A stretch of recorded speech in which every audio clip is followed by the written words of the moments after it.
Hello darlings, welcome to my channel, A Talk with Lucia. Today, I take you onto a trip into my world of special education. Are you ready? Come on, let's go.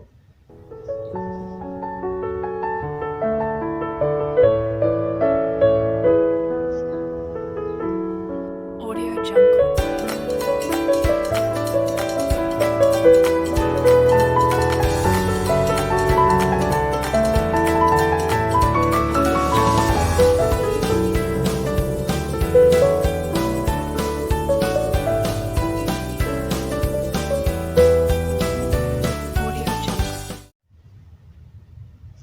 Why autism? Why are we talking of autism? Today, we are talking of autism because we are in the month of April. The month of April has been reserved as the month of autism awareness. So many activities are being done all over the world to help the families and children having this condition to have a healthy and happy life. Now, every 2nd of April of each year, this awareness of autism is observed in all over the place. So what of you? Are you doing something to raise awareness for autism? Okay, so what is autism? Autism is a complex developmental disability which affects the social skills of a child. The child with autism experiences the world differently. He lives in a world of his own and has one of the biggest challenges is that he has difficulty to connect to others. Now, how do we do? How can you identify, how can you discover that a child is having autism or not? Every child has different stages of development as soon as it's born. So all those stages have to be monitored so that anything at the level of the behavior and communication can be checked and remedied as soon as possible. And remember, it's very important to have early intervention. The earlier you intervene for your child, the better. Now, what are those signs?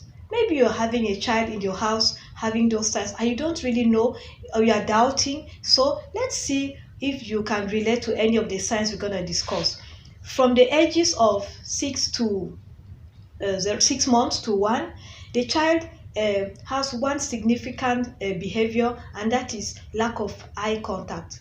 The child is unresponsive to the mother's calling, unresponsive to even the behavior of other people towards it, and sometimes it's difficult to soothe it when it's crying. Another thing, from 1 year, between the ages of 1 and 2 years, the child continues maintaining that disconnection from its environment. And then we also have a lot of some unusual behavior at the level of the gesticulation, the language. There is no facial expressions. The child is unresponsive to so many cues. The child does not even relate easily with others, and you still have this unusual behavior characteristics like spinning, tapping of some body parts, unusual repetitions of sounds, noises, or some actions around the house. And generally, you will discover that the child does not really, is happy when people are sad and sad when people are happy. Then from the ages of 2 years and above, you have more and more significant and behaviors which can be of concern. We still have the child living alone. The child prefers to stay alone and live in a world of his own. He or she does not easily connect and make friends. He or she does not even love to share his things with others, and they are also very sensitive to noise and sound, and as well as smell, unusual smell. Children from 2 years and above also are very prone to unusual, irregular sleeping patterns and irregular eating patterns, and they are very prone to diseases and infections, and most of the time they are sick. So if you have any of these signs and others in your child, so what should you do? You should quickly contact the doctor and find out what assessment you can do to have a confirmation. Once the confirmation is done, what should you do? Are you supposed to leave the child or reject or do what? No, of course not. It's our child. Your gift that has come to you, and the best way is to stay calm and look for ways to move forward. The doctors will probably give you a lot of recommendations. You surely have a lot of counseling, and now from on your own, maybe you are lost. I know some parents may have quick help, others are really lost. What should you do? The child is already there. You have to accept, and then accept, don't deny the child. Just say, well, how can I help this child to live differently? So I have 10 tips, 10 tips to help you manage a child with on an autistic spectrum.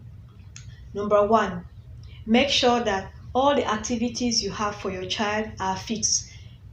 Eating time, sleeping time, playing time, dinner sessions, therapy sessions, everything should be fixed. Even the items that the child uses at home, toys, dresses, all those things should be fixed. The children get very overwhelmed and anxious and nervous when their life is disorganized. Number two, make sure that your child should be rewarded for any positive good behavior that they do. Children with autism have difficulty to connect and to socialize, to respond so the simple improvement in that behavior should be rewarded. Number three, observe, identify your child's talent. Remember, children with autism, even though they are disconnected from the world, they connect to the world in a special way. So they may have some talents in one area or the other. Check and see, find out the talent and see how you can develop the strength of the child in that direction. Number four, use your non-verbal cues, their facial expressions, their body language to try and understand what they are trying to communicate to you. It gets difficult at the beginning, but with time you will start understanding what the child wants and why he or she is behaving the way she is. Have time with your child, play with your child. Play is a very important aspect in the life of your child or any educative aspect. So have time to play with your child. Number five, learn new ways to make your child happy. Remember, what makes other children happy is not the same thing that will make the child with autism happy. So find ways. What does that child like? It could be a simple activity like just touching.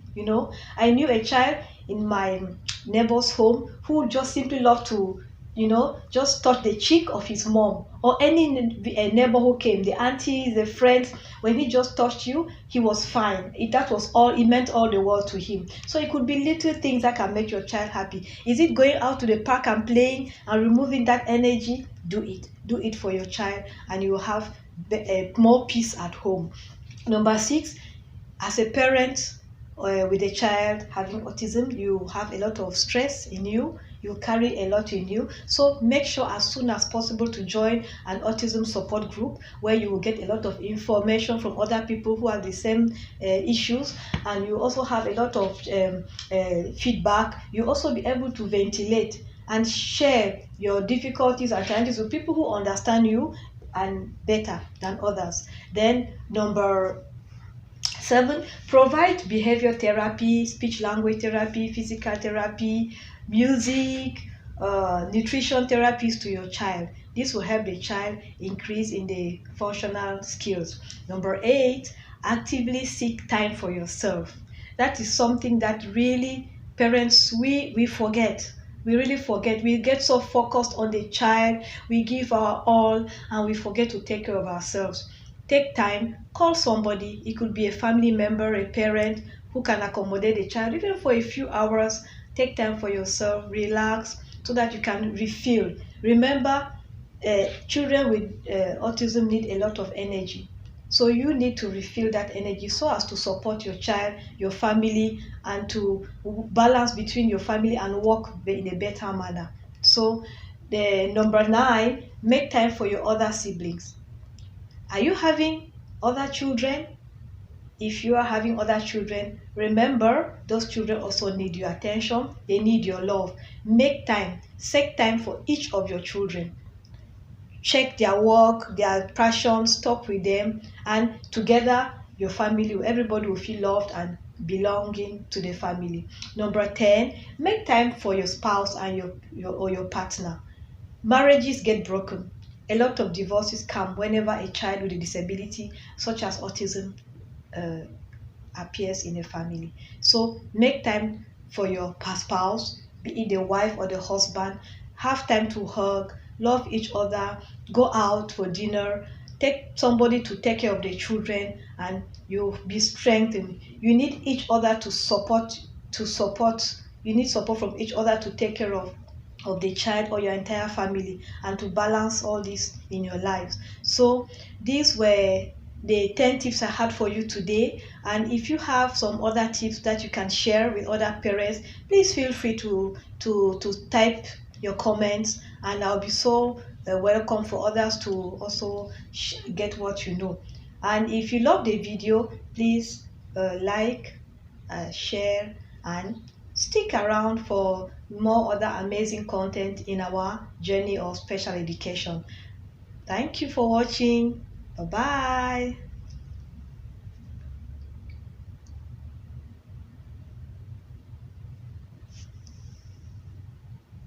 Audio Jungle.